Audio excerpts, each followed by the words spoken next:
ये मैं अब आ रहा हूं न्यू एजुकेशन पॉलिसी पे। ये तो मैंने आपको बात बताई है थोड़ी सी इधर की।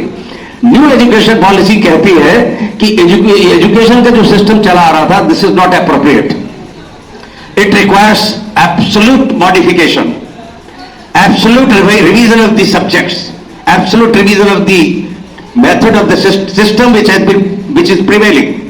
जो सिस्टम प्रिवेल कर रहा है, it was challenged and about 19 to 20 professors, eminent professors, scientists, they were appointed and they were nominated, and Kasturi Rangan, who was the scientist of this country और जो इसरो के चेयरमैन थे, उनको ये जिम्मेदारी दी गई कि आप पूरी दुनिया में एजुकेशन सिस्टम का अध्ययन करिए और बताइए कि भारत में किस तरह का एजुकेशन सिस्टम। यहाँ बहुत सारे कमीशन है, 48 में राधाकृष्णन कमीशन, कोठारी कमीशन 68 में आया, उसके बाद राजीव गांधी के रिजीम में भी एक कमीशन बना 83 में।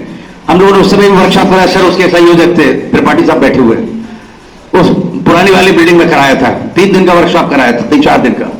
उसके बाद ये भारत सरकार ने तय किया कि 2020 में जाकर के ये रिकमेंडेशन अप्रूव हुई और ये हुआ कि भारत में नया एजुकेशन सिस्टम आना चाहिए, क्योंकि विद्यार्थी रटंत विद्या से कोई कॉन्फिडेंस लेवल उसका डेवलप नहीं होता।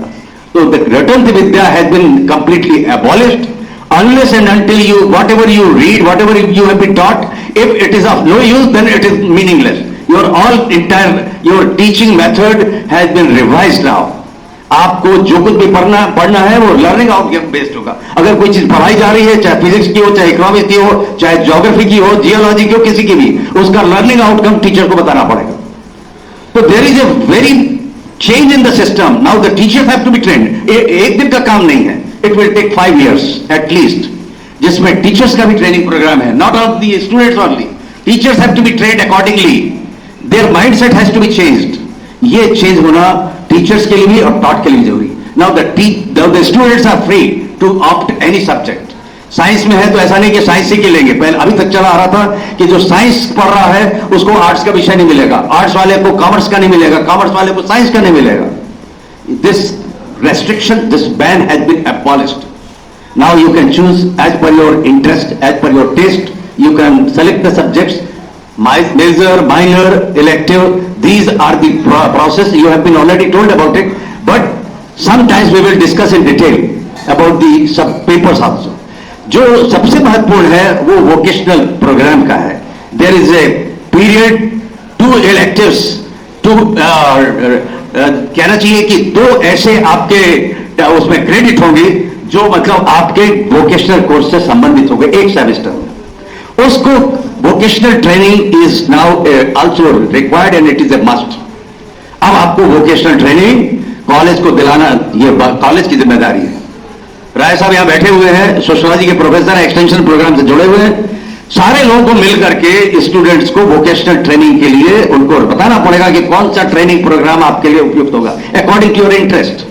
There are number of vocational programs have been already identified.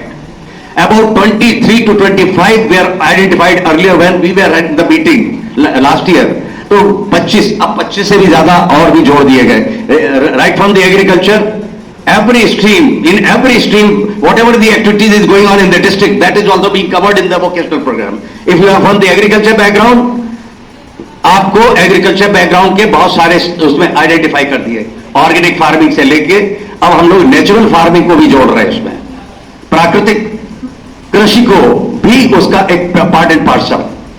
तो मतलब ये है कि जो एग्रीकल्चर बैकग्राउंड के बच्चे हैं उनको भी अब बताया जाएगा कि वोकेशनल ट्रेनिंग प्रोग्राम में if they have some skill, तो हमारा पूरा जो पाठ्यक्रम है वो अब स्किल बेस्ड हो रहा है।